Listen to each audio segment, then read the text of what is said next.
اللہ کے محبوب کی خدمت میں ایک شخص حاضر ہوا اور اس نے کہا کہ حضور میرا بیٹا مجھے اپنی چیزوں کو ہاتھ نہیں لگانے دیتا۔ تو آقا کریم نے اسے بلایا، کہا کہ تمہارا باپ کیا کہہ رہا ہے؟ اس نے عرض کی حضور یہ چیزیں خراب کر دیتا ہے، بڑھاپا ہو گیا ہے تو چیزیں خراب کر دیتا ہے۔ تو حضور کی چشمان اقدس میں آنسو آ گئے، فرمایا ایک وقت تھا کہ اس کی چیزیں تو خراب کرتا تھا اور اس نے کبھی نہیں روکا تھا۔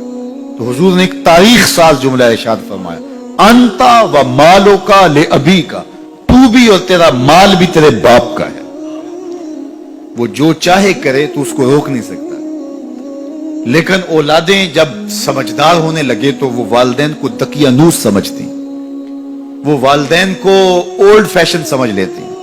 وہ سمجھتی ہیں کہ یہ تو جدید دور کے تقاضوں کو جانتی نہیں، حالانکہ والدین نے چکی کی طرح زمانے کو پیسا ہوتا ہے اور حالات کے جبر کو سہا ہوتا ہے اور تجربات کی چکی میں خود پسے ہوتے ہیں اور انہیں پتا ہوتا ہے کہ جو ہے وہ کیسے زندگی گزارنی ہے۔ اگرچہ وہ جدید دنیا کی اصطلاحات سے واقف نہ ہوں اور جدید زبانوں اور لہجوں سے آگاہ نہ ہوں، جدید فیشن انہیں نہ آتے ہوں، لیکن حالات کو کیسے گزارنا ہے یہ انہوں نے اپنے تجربات سے سیکھا ہوا ہوتا ہے، اور اولاد اگر ان کی اتباع کرتی ہے تو وہ سرخرو ہوتی ہے۔ لیکن چونکہ گرم خون جب آتا ہے تو پھر وہ چاہتا یہ ہے کہ میں زیادہ سمجھدار ہوں، تو والدین کو وہ اگنور کرنے لگ جاتے ہیں، اور والدین جب اپنے اختیارات سمٹتے محسوس کرتے ہیں اور اولادوں کے اختیارات بڑھتے ہوئے محسوس کرتے ہیں تو ایک طرح سے وہ اندر سے ٹوٹنا شروع ہو جاتے ہیں، اور یہ ان کے لیے اذیت کا سامان ہے۔ تو اس لیے میرے رب نے انسانی نفسیات اور انسانی کمزوریوں کو مد نظر رکھتے ہوئے کتنی خوبصورت جو ہے وہ تاکید فرمائی، وَبِالْوَالِدَيْنِ إِحْسَانًا، ان کے ساتھ تم نے حسن سلوک کرنا ہے،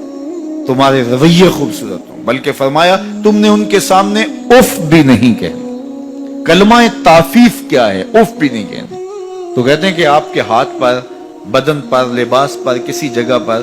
کوئی گرد، کوئی ریزہ پڑا ہوا ہو تو آپ اس کو پھونک سے ایسے اڑاتے ہیں، پھونک مارتے ہیں، تو اس سے جو آواز پیدا ہوتی ہے اس کو اف کہتے ہیں۔ تو کہا کہ اس قدر بھی ان کے سامنے تم اپنے معاملے کو پیش نہ کرو، والدین کے سامنے یوں محبت کا اظہار کرو۔ کلمہ تعفیف کے زمرے میں علماء نے یہ بھی لکھا ہے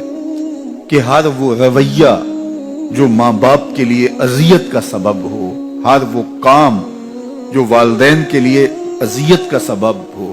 اس کو نہ کیا جائے۔ حضرت امام حسن رضی اللہ تعالی عنہ حضرت سیدہ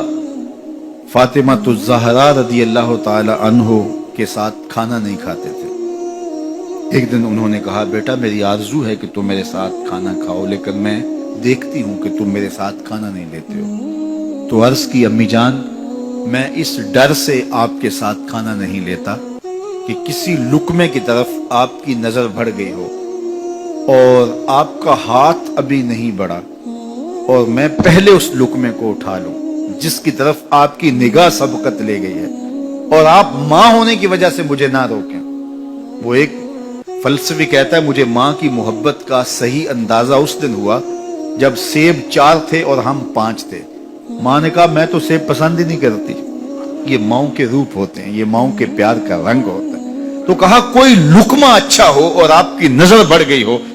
لیکن میرا ہاتھ پہلے بڑھ جائے، اور آپ اس وجہ سے کہ آپ ماں ہیں تو آپ جو ہے وہ اس کی طرف ہاتھ نہ بڑھائیں، تو میں اس ڈر سے آپ کے ساتھ بیٹھ کے کھانا ہی نہیں کھاتا۔ تو کہا ان کے سامنے اف بھی نہ کہو اور ان کی تعظیم کرو۔